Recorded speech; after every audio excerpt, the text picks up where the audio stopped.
இயேசுவின் ரத்தம் ஜெயம். Praise the Lord my dear brothers and sisters. இந்த நாள்லையும் ஆவியானவர் உணர்த்தின காரியம், பிறரால் இகழப்படுகிறோமா? ஆவியானவர் உணர்த்தின வசனம் லூக்கா எழுதின சுவிசேஷம் அதிகாரம் 23 வசனம் 35. ஜனங்கள் நின்று பார்த்து கொண்டிருந்தார்கள். அவர்களுடனே கூட அதிகாரிகளும் அவரை இகழ்ந்து, இவன் மற்றவர்களை இரட்சித்தான், இவன் தேவனால் தெரிந்து கொள்ளப்பட்ட கிறிஸ்துவானால் தன்னைத்தானே இரட்சித்துக் கொள்ளட்டும் என்றார்கள். And the people stood beholding, and the rulers also with them derided him, saying, He saved others, let him save himself, if he be Christ, the chosen of God. Luke chapter 23 verse 35.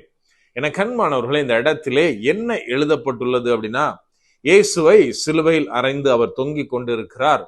அப்போ அங்க பார்த்துட்டு இருந்த கூட்டமும் ஜனங்களும் அதிகாரிகளும் சேர்ந்து அவரை இகழ்ந்து பேசுகிறார்கள். இவன் தன்னைத்தானே கிறிஸ்து அப்படின்னு சொன்னானே, இன்னைக்கு மற்றவங்களை ரட்சித்தானே, காப்பாற்றினானே, சுகம் கொடுத்தானே, இன்றைக்கு இவனை தப்பித்துக் கொள்ளுவானா அப்படின்னு அவரை பார்த்து இகழ்ந்து பேசினார்கள். என கண்மானவர்களே, இன்றைக்கு நாம் மற்றவர்களால் இகழப்படுகிறோமா? நம்ம கொஞ்சம் திங்க் பண்ணி பார்க்கணும். என கண்மானவர்களே, ஒரு பில்டிங் கட்டிட்டு இருக்கப்போ அந்த வழியா போறவங்க அதை பார்த்தாங்க அப்படின்னா அவங்களுக்கு பிளானே புரியாது.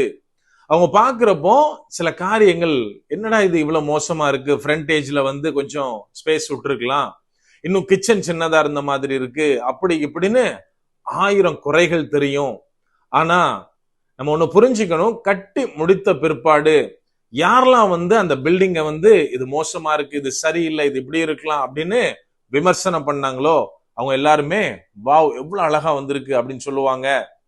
அந்த பிளான் பண்ணின அந்த பிளானிங் இன்ஜினியருக்கும் கட்டிட்டு இருக்க பர்சனுக்கு தான் தெரியும் இந்த வீடு எவ்வளவு அழகா வரப்போகுது அப்படின்னு.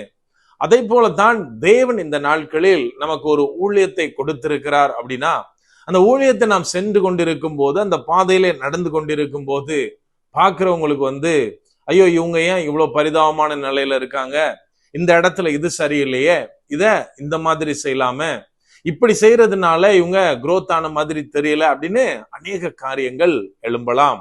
ஆனால் பிளான் தந்த அந்த ஊழியத்தை ஆரம்பித்த தேவனுக்கு தெரியும், அதுல சென்று கொண்டிருக்கிற ஊழியம் செய்கிறவர்களுக்கு தெரியும் இது எப்படி நடக்கும், இந்த காரியத்தை தேவன் எப்படி மாற்றுவார் அப்படின்னு. ஆனாலும் அந்த நடந்து கொண்டிருக்கிற பாதையிலே அநேக வேதனையான காரியங்களை சந்திக்க நேரிடலாம். இங்க இயேசு கிறிஸ்துவை பார்க்கிறோம். அவருக்கு நல்லா தெரியும், இன்னும் 3 நாள்ல நான் உயிர்த்தெழுந்து பிதாவிடத்தில் போயிருவேன், மகிமைக்குள் பிரவேசிப்பேன் அப்படின்னு தெரியும். ஆனாலும் இந்த நேரத்தில் மற்றவர்களுடைய பரியாசத்திற்கு உட்பட்டவராய் காணப்பட்டார். என கண்மானவர்களே, ஊழியம் செய்து கொண்டு இருக்கும் போது அநேக காரியங்கள் இந்த மாதிரி எழும்பலாம். பலர் நம்மை இகழ்ந்து பேசலாம். ஆனாலும் நாம் செய்ய வேண்டிய காரியம், நமக்கு நாளைக்குள்ள ரிசல்ட் தெரியும். ஆனால் இன்றைக்கு செய்ய வேண்டிய காரியம் தெரியுமா? நம்ம அதை எங்க பார்க்கலாம் அப்படின்னா, சவுலினிடத்தில் பார்க்கலாம். தேவன் இஸ்ரவேலருக்கு ராஜாவாக சவுலை ஏற்படுத்தி விட்டார். ஆனாலும் நிறைய பேரால அவனை ஏத்துக்க முடியல. இவனா நம்ம ரட்சிக்க போகிறவன், இவன் மூலமாகவா நம்ம இந்த பூமியில ஆள போறோம், மற்றவர்களை எதிர்த்து சண்டை போட போகிறோம் அப்படின்னு நிறைய பேர் அவன் காது பட இகழ்ந்து பேசினார்கள். ஆனால் நமக்கு வசனம் சொல்லுகிறது, சவுலோ காது கேளாதவனை போல இருந்தான் அப்படின்னு. என கண்மானவர்களே, வேலை வந்தபோது சவுலை தேவன் பயங்கரமாய் பெரிய பராக்கிரமசாலியாய் மற்றவர்களுக்கு முன்பாக நடத்தினார். அதே போலதான் இன்றைக்கு நம்மை பார்த்து, ஊழியத்தை பார்த்து அநேகர் சொல்லலாம், இது எப்படி முடியும், இந்த காரியத்துல இவங்க எப்படி ஜெயம் எடுப்பாங்க, இவங்களோட தேவன் இருக்கிறாரா, இன்னும் அநேக காரியங்களினாலே இகழ்ந்து பேசலாம். என கண்மானவர்களே, செய்ய வேண்டிய ஒரே ஒரு காரியம், தேவன் சொல்லுகிறதை மாத்திரம் கேட்பது, தேவன் காண்பிக்கிற பாதையில் மாத்திரமே நடப்பது. தேவன் பெரிய அற்புதங்களை முடிவிலே செய்வார். அப்படியே கண்களை மூடுவோமா? அன்பான ஆண்டவரே, இந்த நேரத்திலே அப்பா உம்மை நோக்கி பார்க்கிறோம். ஆவியானவர் நீர் எங்களோட இருக்கிறீர், அதற்காய் நன்றி செலுத்துகிறோம். அப்பா, நீர் தந்த மகத்துவமான ஊழியத்திற்காய் நன்றி தகப்பனே. இதுல பல நேரத்துல பிறரால நாங்கள் இகழப்படலாம் தகப்பனே, பல சோர்வுகளால நாங்கள் பாதிக்கப்படலாம். ஆனாலும் தகப்பனே, நீர் எங்களோடு கூட இருக்கிறீர், எங்களை பலப்படுத்துகிறீர், எங்களை பாதுகாக்கிறீர். அந்த மேலான கிருபைக்காய் நன்றி அப்பா.